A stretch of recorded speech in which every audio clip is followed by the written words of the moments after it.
జై శ్రీరామ్ జై జై శ్రీరామ్ జై శ్రీరామ్ జై జై శ్రీరామ్ జై శ్రీరామ్ జై జై శ్రీరామ్ జై శ్రీరామ్ జై జై శ్రీరామ్ జై శ్రీరామ్ జై జై శ్రీరామ్.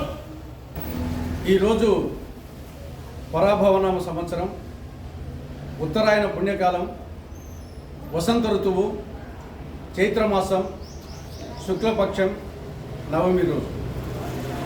సరిగ్గా ఇదే రోజు త్రేతాయుగంలో పునర్వసు నక్షత్రంలో కర్కాటక లగ్నంలో అభిజిత్ ముహూర్తంలో సరిగ్గా మిట్ట మధ్యాహ్నం 12 గంటలకు శ్రీరామచంద్రుడు ఈ భూమి మీద జన్మించాడు, అవతరించాడు.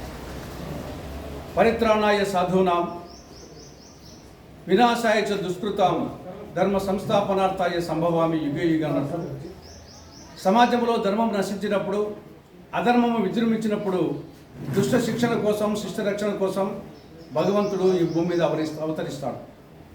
అవే దశావతారాలు: మత్స్యావతారం, కూర్మావతారం, వరాహావతారం, నరసింహావతారం, వామనావతారం, పరశురామావతారం, రామావతారం, కృష్ణావతారం, బుద్ధావతారం, కలికావతారం. ఇవి దశావతారాలు. ఈ దశావతారాల్లో ఇప్పటికి 9 అవతారాలు అయిపోయినాయి. ఈ దశావతారాల్లో 7వ అవతారమే రామావతారం.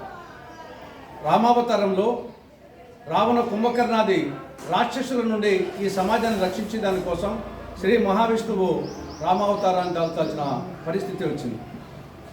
రామునికి నవమికి ఎంతో అవినాభావ సంబంధం. శ్రీరామచంద్రుడు నవమి నాడు ఈ భూమి మీద జన్మించాడు. శ్రీరామచంద్రుడు నవమి నాడు సీతమ్మ తల్లిని వివాహం ఆడాడు. శ్రీరామచంద్రుడు నవమి నాడు రావణ సంహారం తర్వాత అయోధ్యలో పట్టాభిషేకుడైనాడు. కాబట్టి పుట్టినరోజు, పెళ్లి రోజు, పట్టాభిషేకం అయిన రోజు ఈ 3 కూడా సంవత్సరాలు వేరు, కానీ తేదీ వచ్చేసి తిథి నవమి నాడే. ఆ విధంగా శ్రీరామచంద్రుడికి నవమికి ఆ అవినాభావ సంబంధం ఉంది. శ్రీరామచంద్రుడు ఒక పురుషోత్తముడు, ఒక ఆదర్శ మానవుడు. ఒక ఆదర్శ మానవుడు ఎలాగా ఉండాలో తరతరాలకు రాముడు తన జీవన విధానం ద్వారా తెలియచేశాడు. పితృవాక్య పరిపాలకుడు, ఏకపత్ని వ్రతుడు, ఒకే భార్య, ఒకే మాట, ఒకే బాణం. ఈ 3 శ్రీరామునికి పర్యాయ పదాలు. శ్రీరాముడు ఒక మూర్తిభవించినటువంటి ధర్మాన్ని ఒక మూర్తిగా చేసే ఒక శ్రీరామచంద్రుడిగా అవుతాడు. ఆయన ఒక ఆదర్శ పాలకుడు. రామరాజ్యంలో దొంగతనాలు లేవట, వ్యభిచారాలు లేవట, మోసాలు లేవట. ప్రజలు సుఖ సంతోషాలతో, శాంతి సౌభాగ్యాలతో విలచెల్లేవారట. కాబట్టి ఎన్ని యుగాలు మారినా, ఎంతమంది రాజులు మారినా, చక్రవర్తులు మారినా, ఈనాటికి ప్రజలు కోరుకునేది రామరాజ్యమే. ఎంతోమంది మధ్యలో రాజులు పాలించారు, చక్రవర్తులు పాలించారు ఈ యొక్క భూమండలాన్ని. కానీ ఇప్పటికీ ప్రజలు రామరాజ్యాన్ని కోరుకుంటారు.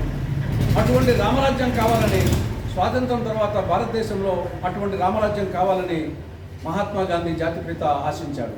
అటువంటి రామరాజ్య స్థాపన కోసం, రామరాజ్యం కోసం శ్రీరామనవమి పవిత్ర దినం సందర్భంగా మనందరం ప్రతిన పునదాం, పునరంకితం అవుదామని చెప్పేసి ప్రతి మానవునికి విజ్ఞప్తి చేస్తున్నాం.